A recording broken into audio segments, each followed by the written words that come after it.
Assalamualaikum dan selamat sejahtera saya ucapkan kepada Dr. Azman dan rakan-rakan yang saya kasihi sekalian. Baiklah, saya dan dua orang ahli kumpulan saya iaitu Zikri dan juga Syazwan dan saya sendiri iaitu Yasmin akan membentangkan dan menceritakan berkenaan penulisan skrip drama kanak-kanak iaitu kami memilih tajuk Kembara Arjuna dan Batu Canggung. Baiklah, Kembara Arjuna dan Batu Canggung ini terdiri daripada 5 orang watak. Watak yang pertama adalah watak utama Arjuna. Watak yang kedua adalah watak Panglima Saif. Watak yang ketiga pula adalah watak Raja Fateh. Manakala watak yang keempat adalah watak Nenek Yin.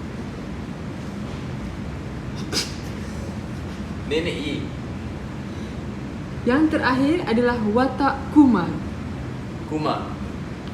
Baiklah, watak-watak ini akan memenuhi drama yang terdiri daripada 7 babak. Maka kami akan mempersembahkan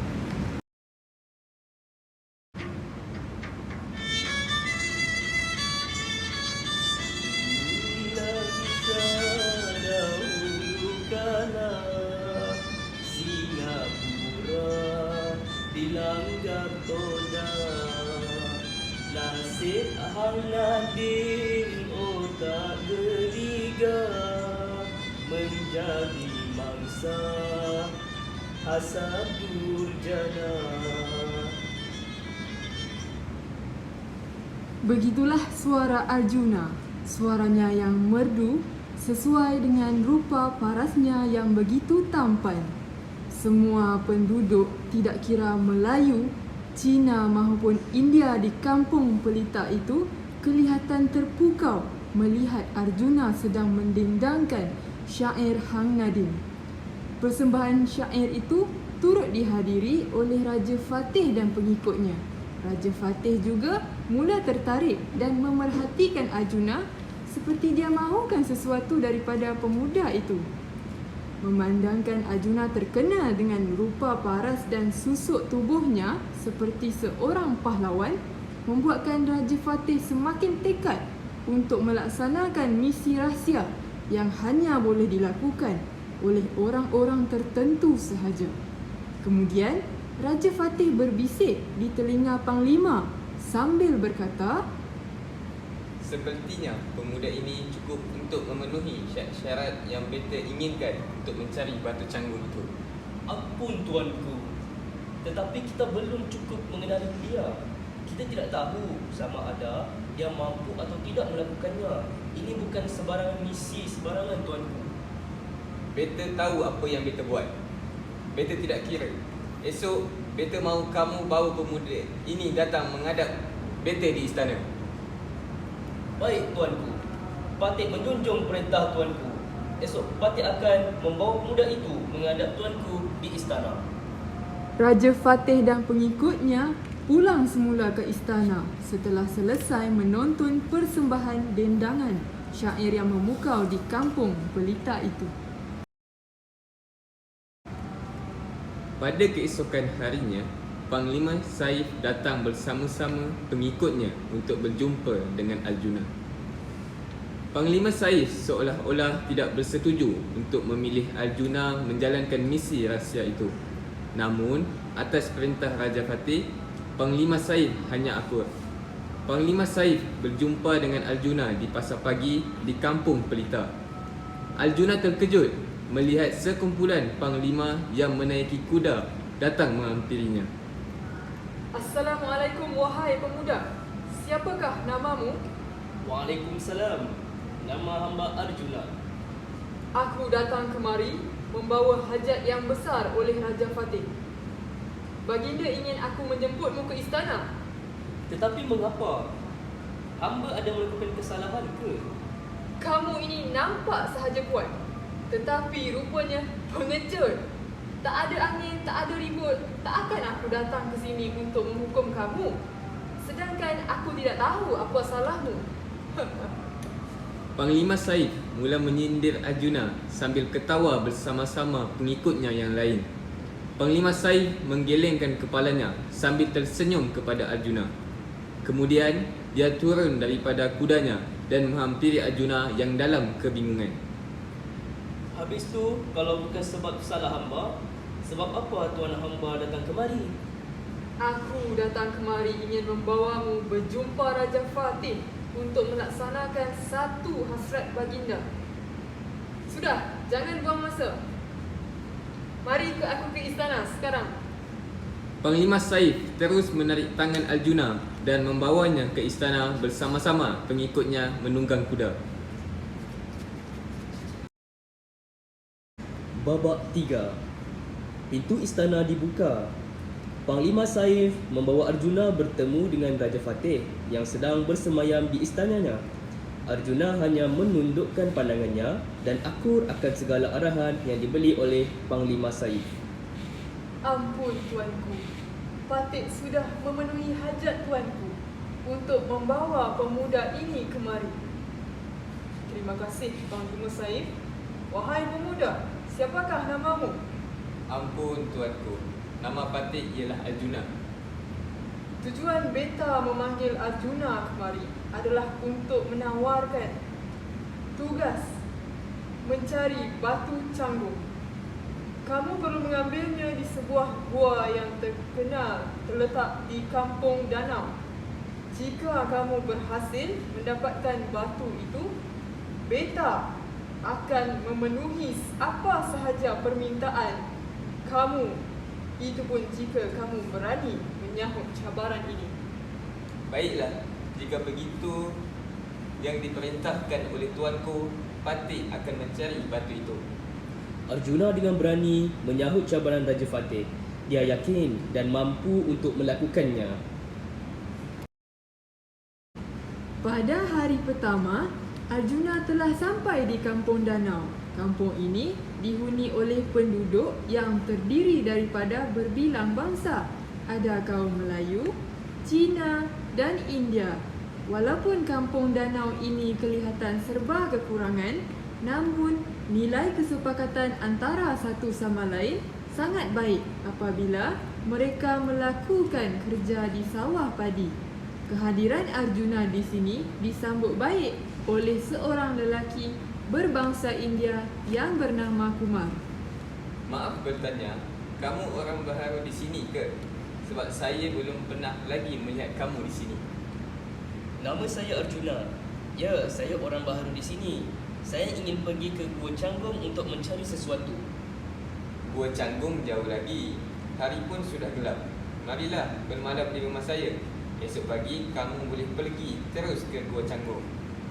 Arjuna terharu akan layanan mesra yang diberikan oleh Kumar dan ibunya.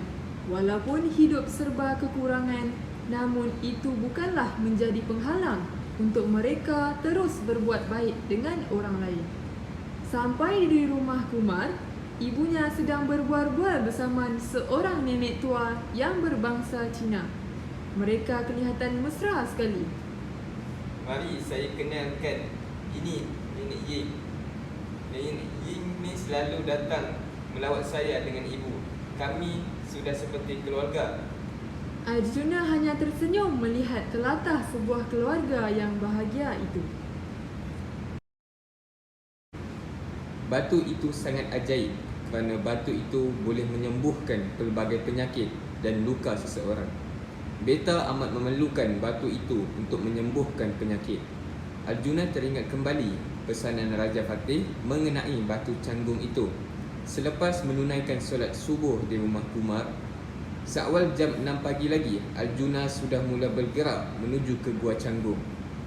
Setelah beberapa jam mendaki bukit, Arjuna berehat di tebing sungai, kemudian kembali meneruskan perjalanannya ke gua itu. Niatnya hanya satu, iaitu membawa pulang batu canggung bersamanya. Arjuna sudah berjanji bahawa dia tidak akan pulang selagi tidak mendapat batu itu. Walau apapun jadi, aku kena dapatkan juga batu itu. Arjuna pun terus mendaki bukit yang berhampiran dengan kampung danau itu. Kata Kumar, gua itu sudah tidak jauh lagi apabila menemui tebing sungai. Arjuna tanpa berputus asa meneruskan langkahnya untuk sampai di Gua Canggung. Tiba-tiba, cuaca yang panas tadi bertukar menjadi hujan lebat. Pokok mula bergoyang dan langit semakin gelap. Kilat juga berdentum dengan kuat secara tiba-tiba. Arjuna cuba melindungi dirinya di celah-celah pohon. Itu dia Gua Canggung yang Raja Fatih katakan. Aku sudah jumpa. Arjuna menghampiri Gua Canggung itu dan memasuki ke dalam gua yang gelap itu. Arjuna memasang lampu suluh. Tanpa membuang masa, dia terus mencari batu yang dikatakan oleh Raja Fatih itu. Kebum! Tiba-tiba Arjuna terdengar bunyi batu jatuh di belakangnya. Arjuna menoleh dan melihat ada seketul batu yang bersinar-sinar dalam gelap di hadapannya. Batu itu berwarna putih dan batu itu kelihatan berbeza sekali dengan batu-batu yang lain. Arjuna yakin inilah batu canggung yang dikatakan oleh mereka. Kemudian Arjuna terus mengambil batu itu untuk membawanya pulang. Babak 6. Semasa dalam perjalanan pulang, Arjuna terserempak dengan Kumar yang sedang menangis di tepi sawah.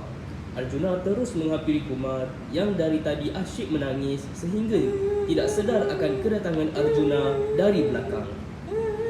Kumar, kenapa kamu menangis? Arjuna, bila kamu sampai? Kamu tidak jawab lagi pertanyaanku. Kenapa kamu menangis? Saya sedih kerana ibu saya tiba-tiba jatuh dan sekarang dia lumpuh. Tidak mampu bergerak lagi. Saya risau Arjuna. Saya mahu ibu saya sihat seperti sebelum ini. Saya tidak mampu membawanya untuk berubat. Kami tiada wang. Arjuna sebab mendengar luahan hati rakannya itu. Tiba-tiba dia teringat bahawa dia mempunyai seketul batu kecil yang dikatakan mampu menyembuhkan semua penyakit. Namun hatinya berbelah bahagi. Aku sudah berjanji akan membawa batu ini pulang untuk diberikan kepada Raja Fatih. Tapi tidak mungkin aku membiarkan orang lain dalam kesusahan. Jika aku tidak dapat menolong Kumar, aku akan dilanda perasaan serba salah seumur hidupku. Arjuna bermonolog. Kumar, ada sesuatu yang ingin saya memberitahumu.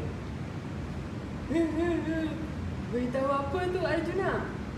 Sebenarnya, aku ke Gua Canggung adalah untuk mendapatkan batu canggung yang dikatakan menjadi batu penawar bagi segala penyakit. Aku ingin memberikan batu ini kepadamu, wahai sahabat. Batu canggung? Bagaimana engkau bisa mendapatkan batu ini? Sangat sukar untuk didapati. Aku tidak mahu batu itu nanti pasti Raja akan menghukummu kerana tidak memberikan batu itu kepadanya. Engkau telah banyak menolongku, wahai Kumar. Aku tidak sanggup melihat engkau dan ibumu dalam kesusahan. Ambillah batu ini. Jangan risau tentangku. Pandailah aku menjawab di hadapan Raja nanti. Mana pergi batu itu? Kenapa kamu berikannya kepada orang lain? Apa kamu tidak patuh perintah Raja? Aku sudah memberikannya kepada orang yang lebih memerlukan. Di sana ada orang miskin. Sudah. Engkau memberikan alasan. Dari awal aku sudah agak ini semua hanya rancanganmu. Aku tidak tipu. Aku cuma berkata yang benar. Belum sempat Arjuna menghabiskan kata-katanya, Panglima Saif terus mengikat tangan dan kaki Arjuna dan membawanya menghadap Raja Fatih.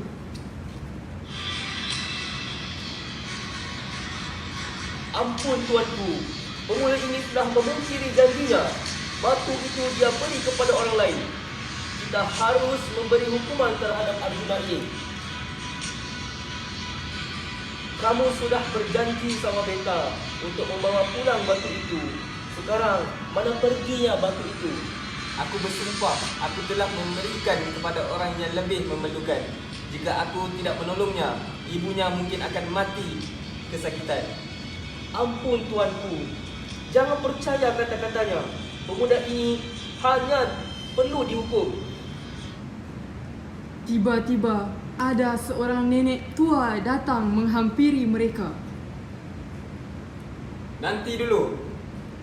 Mengapa kamu semua hendak menghukum orang yang berdosa ini, orang yang tidak berdosa ini?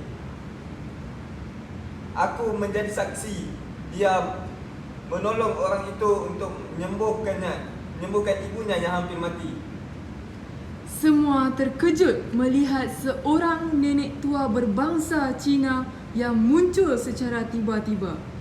Nenek Ying menceritakan semua kejadian dari awal Arjuna sampai ke kampung danau itu sehingga kejadian semasa dia menolong Kumar. Kemudian, Nenek Ying mengeluarkan batu canggung itu lalu memberikannya kepada Raja Fateh. Setelah mendengar segala penjelasan dari Nenek Ying, Raja Fateh terharu dengan perbuatan yang dilakukan oleh Arjuna. Raja Fateh memohon maaf kepada Arjuna dan sebagai balasan, Raja Fateh ingin memenuhi apa sahaja hajat yang diinginkan oleh Arjuna. Hajat Arjuna adalah dia ingin melihat kampung danau mendapat rawatan dan ubat-ubatan kesihatan yang mencukupi. Mendengar hajat yang murni itu, Raja Fateh terus menunaikannya. Kini, kampung danau tidak lagi menjadi kampung yang serba kekurangan. Pelbagai kemudahan telah diberi, terutamanya kemudahan kesihatan secara percuma diberikan kepada semua penduduk kampung di situ. Sekian, terima kasih.